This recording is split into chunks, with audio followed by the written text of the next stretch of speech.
Go. Good morning, everyone, sales shakers and valuepreneurs. This is your host, Helga Saraiva Stewart. I'm joining you today with lots of, holiday spirit with Ricardo Garcia for a show that will no doubt leave you very entertained, informed, and inspired. That's what we aim for, right, Ricardo? Yes, good morning, everyone. Good morning, Today, Elga. good morning. Today we're going to be talking about nailing the niche, the execution, and client connection. And I know we're going to make it fun. Ricardo joined us from Madrid. I think that's where you are, right? And you are in the luxury real estate sector. Tell us a little bit about yourself, but from the point of view of who it is that you serve and what do you do for them? Okay, so first of all, Elga, again, thank you very much for the invitation. It's a real pleasure to be here. Yeah, so I basically help international clients buying and selling real estate in the Iberia space, Spain and Portugal. I'm based in Madrid, but I do a lot of business in Portugal. And so, yeah, basically, my typical client is an international person that lives in the US or in London or elsewhere and wants to buy a property or sell a property in Madrid, in Lisbon, in Porto, in Comporta, in the south of Spain. And I help them navigate that process. So normally, they never did a transaction in this region. And so that's where I enter and I provide my expertise to help them navigate that transaction. I love that. I love that. And I know that there's a lot more to you than just that, but we're going to find out. We're going to find out. Tell us something. What does your prospecting look like? Yeah, so basically my client base is came 95% from my sphere of influence, repeat clients, referrals from clients. So I work a lot on my database to make sure that I'm close to my existing clients and that they refer business to me on a regular basis. So I say this and I sometimes there's a lot of information and strategies about marketing and trying to advertise your services. But for me, my best marketing tool is the quality of my service. Every time I provide a good service, every time I deliver a good service to one of my clients, I'm 100% sure that I'll get more clients. And that's what's been working very well for my business. So I have constantly calls from someone that, look, my friend wants to talk about real estate and he wants to buy. I talked about you because you helped me a lot in the past. So that's the type of prospecting that I constantly do, connecting with my existing clients and connecting with people that I know. And so do you think nowadays, in order to get referrals, I hear so many people talk about how important are referrals within the prospecting cadence. But I'm not sure if all of us are, potentializing it as much as we could, right? Do you think that referrals nowadays is still about being nice or just being available, or there's more to it? How do we do it really well? So that's a very good, interesting question. So from my point of view, the referrals came because someone had an experience with you and your service that's really stuck with their mind, and then they want to, they trust you so much that you refer to someone that they care, and that's everything about what I do. If I really like this sentence, which is, people never forget the way you make them feel. And for me, this is the key point. So every time I'm with a client, I make sure that, one, I'm adding value, and two, that they have a pleasant experience, and that will give me business back. And for the last 2 years that I'm working on my own, uh, again, I get so many. It's like 95% of my business. Someone that work with me and that is comfortable enough to refer me to a friend or a family member or anything. So yes, going to your question, I think it's not being nice at all. Being nice is just has to be there because you are working with someone, and it's better if you are nice. But then the value that you really add, how well prepared you are, and that you know your market, that you make your client feel that you are in control of the whole transaction. Wow. And I love that you talk. So you are one of the very few people I know who navigate beautifully between the world of emotions, reason, value, and marketing and sales. And I love all that. Mhm. How do you know, due to the nature of what you sell, your buyers are always very emotional, which is something that we often forget in the world of B2B, is that our buyers are essentially, at an emotional state, right? Yeah, And then we're just focusing talking about products and services and features. And how do you handle emotions and even, dare I say, control emotions, yeah, not just your own, but others, yeah, in order to develop this trust and yeah. gain this confidence? Yeah, that's very so. I'm a very emotional person, and it starts with controlling my own emotions. Okay, and I've been developing my own skills to make sure that those emotions are controlled during the transaction process, so my clients feel that I'm in control. Okay, because during a real estate transaction, a lot of things happen. A lot of things happen. I can give you tons of examples. Like, for example, I'm now negotiating a house, and the seller is very ill, so it's very difficult to navigate that, and you have to make sure that the buyer is informed, that you are giving all the information, be patient, and make sure that things progress. And so, first, control my own emotions, and secondly, inform your clients as much as you can. Sometimes not inform too much, because that can give stress, but just be on a balance type of mood, that you are always made them feel that everything is going to be okay, because in the end everything is going to be okay. And that's also very important for my business, is the controlling the execution process in a way that the end feel that, okay, Ricardo will take care of that. Okay, and that's very important for my business. So that's on the transaction side. Then on the relationship side is who I am. So you cannot control who you are, and I don't control my emotions in the relationship that I have with my clients. I'm a very so I like to spend a lot of time with my clients. I like to express what I feel. I like to share my personal information with them, so they know that I'm married, that I have a son, that I have a dog, what I like to eat.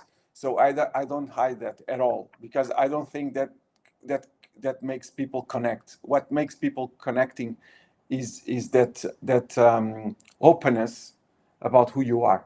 And so for me, it works very well that I build the trust that I have with my clients by sharing my own personal stuff, my emotions, and who I am. It's very, very, very frequent that my clients became my friends, and I'm very pleased for that. I'm very happy, and that is really part of the success of my business. Is my clients became my friends. And so how does marketing kind of catapult this? How does it kind of take you to the next level? So you're talking to me about trust, authenticity, being genuine, being emotional, at the same time learning to control one's feelings and understand, having the emotional intelligence to understand others' feelings and emotions. So how do you then bring marketing into this equation? So again, my type of marketing strategy is basically very personalized. I don't advertise as much on the online tools, or any type of mainstream type of marketing. So I have my own channels. My own channels are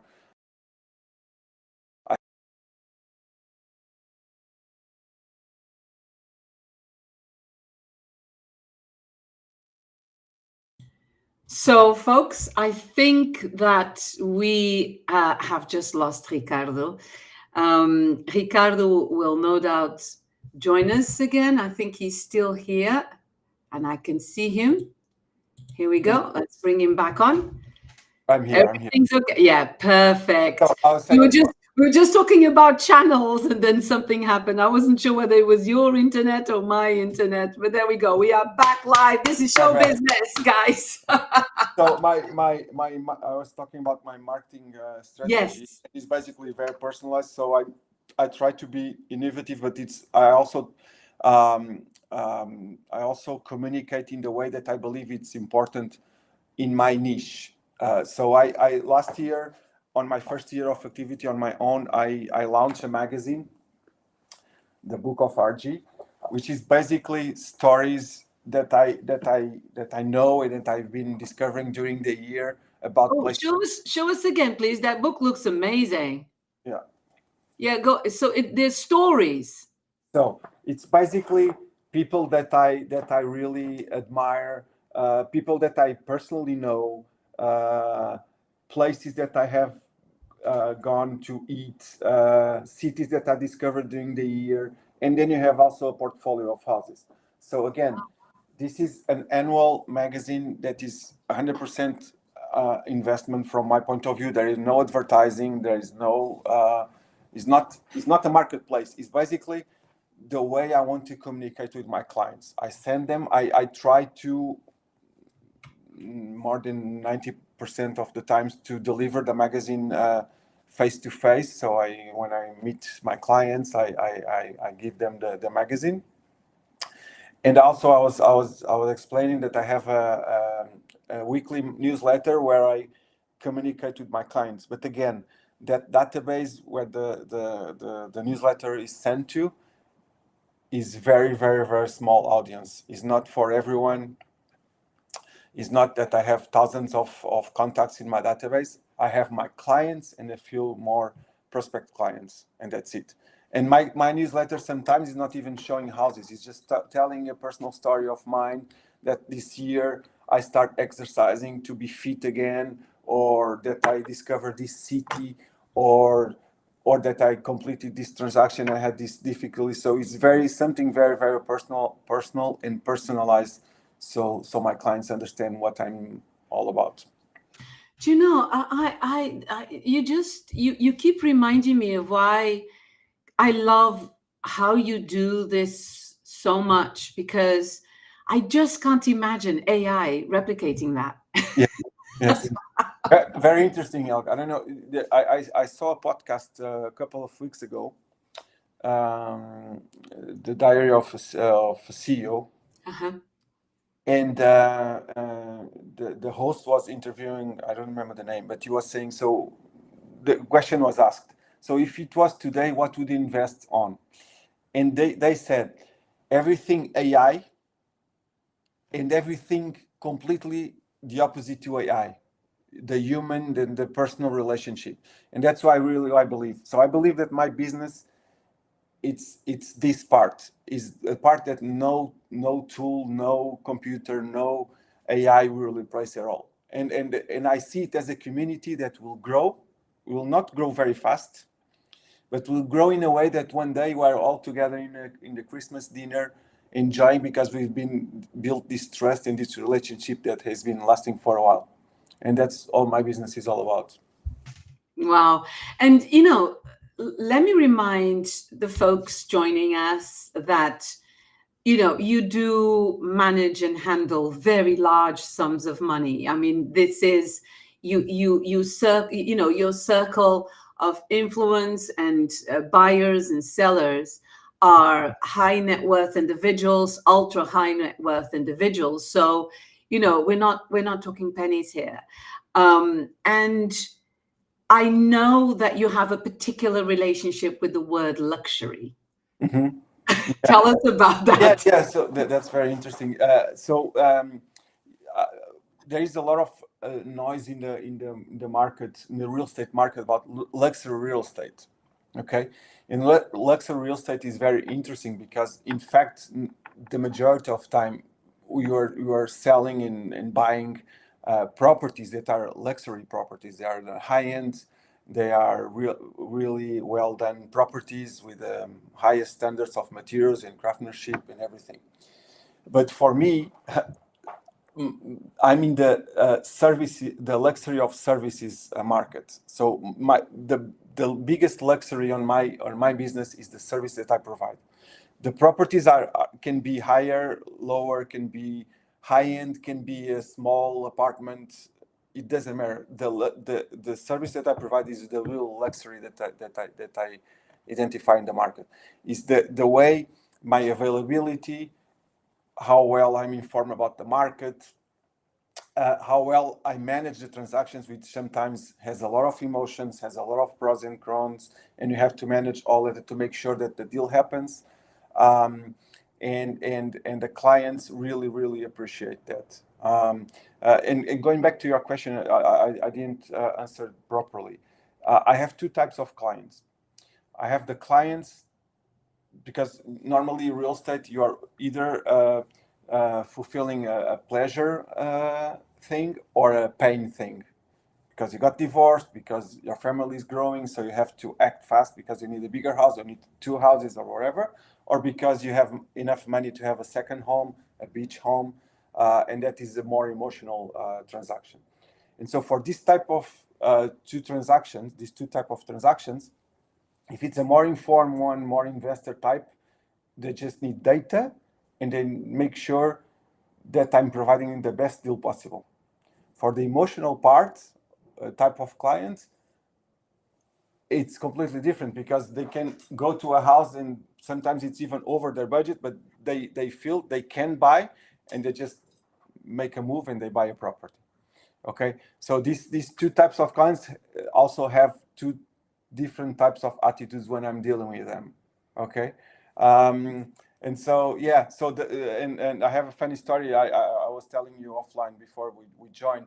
So for example, Starbucks is not a luxury brand, but every time you go to a Starbucks, so every time I go to Starbucks in Madrid here, the person that is there, she said, "Good morning, Ricardo," and that makes me feel very welcoming.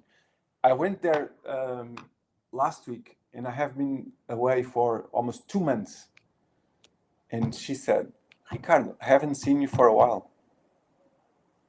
That's amazing, because you just feel like, look, they are really taking care of their clients. They are really taking care.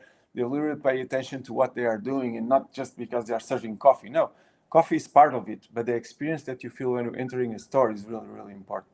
So yeah, all this together is basically what I'm all about. Wow. I'm hearing you, and I go back in my mind thinking, oh my gosh, am I doing this? Am I doing this? Am I doing this? Because there's really no excuse to not provide that kind of service. It doesn't even have to necessarily cost money No. to make the other person, to help the other person feel like they're valued, right?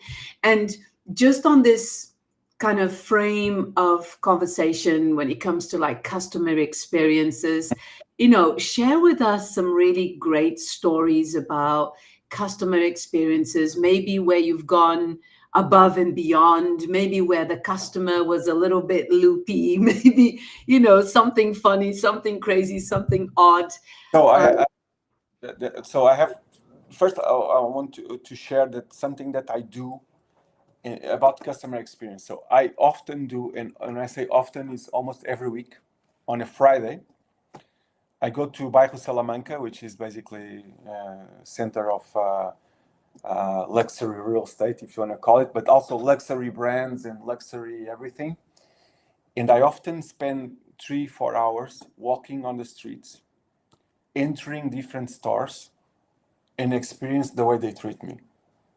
I do that very often because I feel that's very important for my job. And sometimes, my wife sometimes, where are you going? I'm going to Salamanca, and I spend there. I have lunch in different places. I speak to different people. I enter luxury stores, and I see how much time they take to say hello and to ask me if they may help me.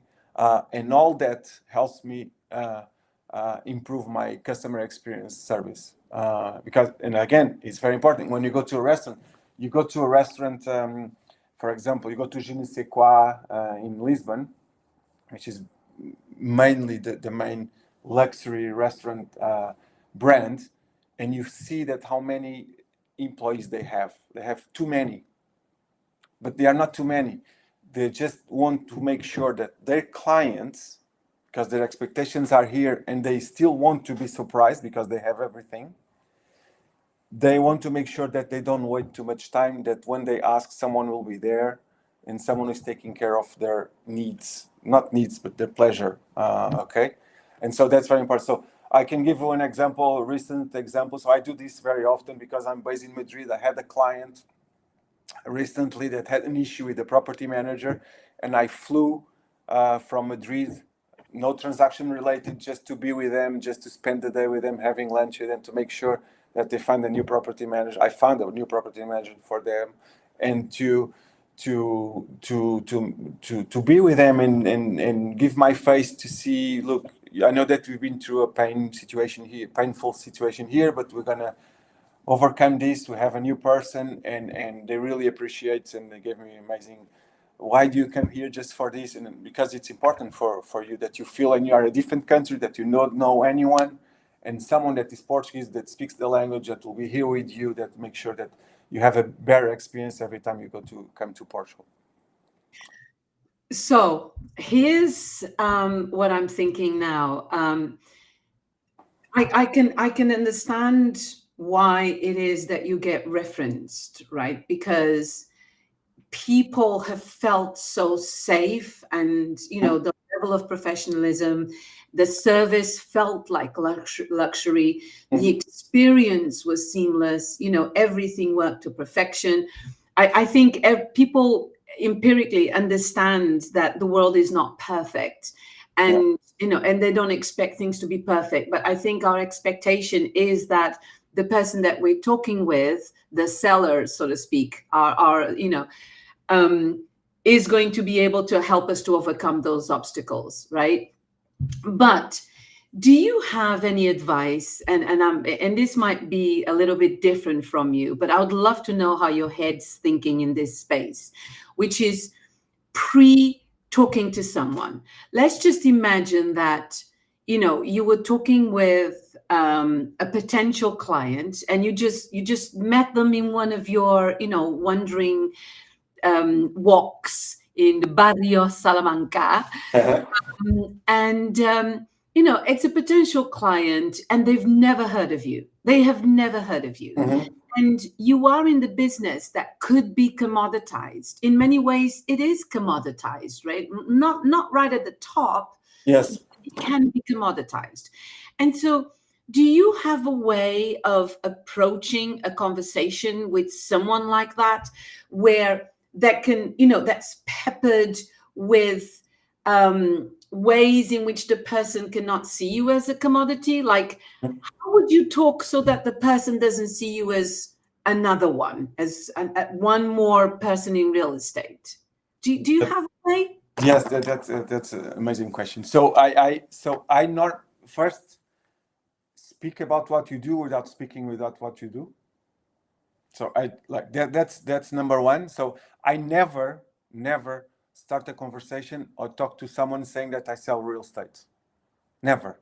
I talk about the beautiful buildings. I talk about the amazing restaurant that I've been last week. I talk about so many different things that at the end, so what they will ask me, what do you do? And I say, look, I help international clients buying and sell real estate in Spain and Portugal. Ah, really? Yeah, so give us an example. Give us an actual example, like how you would talk about a building, and it could be anything you like. We don't even have to understand. Look, again, going back to emotions, this is an emotion and experience thing. I talk about my personal life. I talk that I lived in New York, in Dublin, in London, in Miami, in Portugal. I talk about football. I'm informed about cultural things. I talk about how great my experience was while visiting Mallorca this summer. So it's basically talking about everything, but exactly what you want to sell at the end. I don't even like that word, to be honest, because I I I I don't like the word sell. I like the thing about adding value. So I help people, and I learned that from my parents. So it's not that I want them to buy whatever it's on the market. I want to help them make an informed decision, and they're eventually going to spend time having dinner in their place when they arrive. You see, so I'm not pushy at all, and I don't like.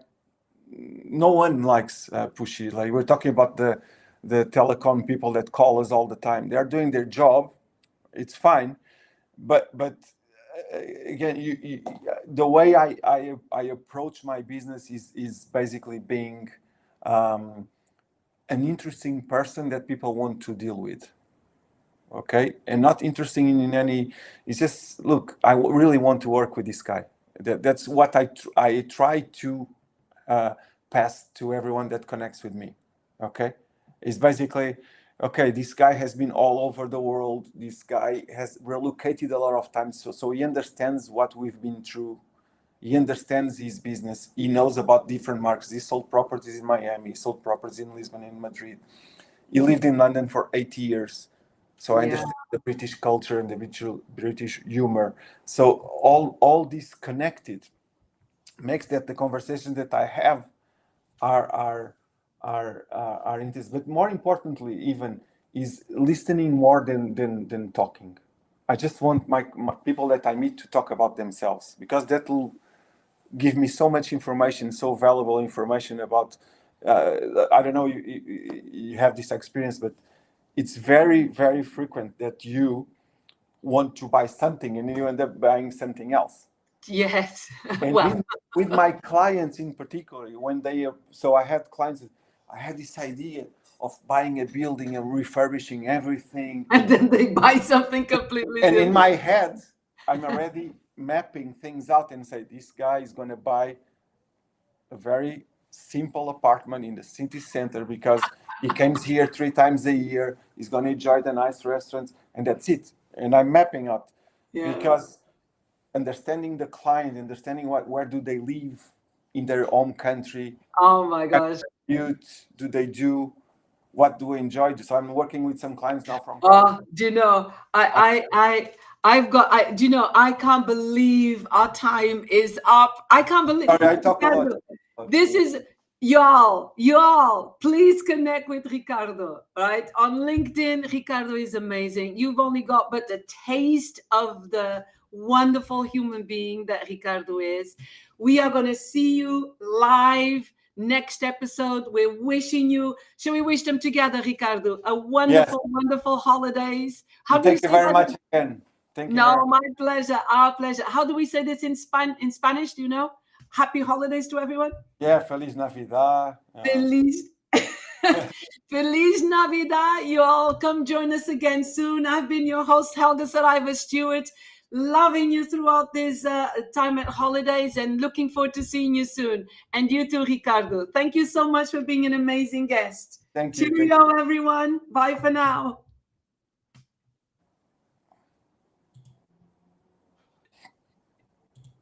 Continue.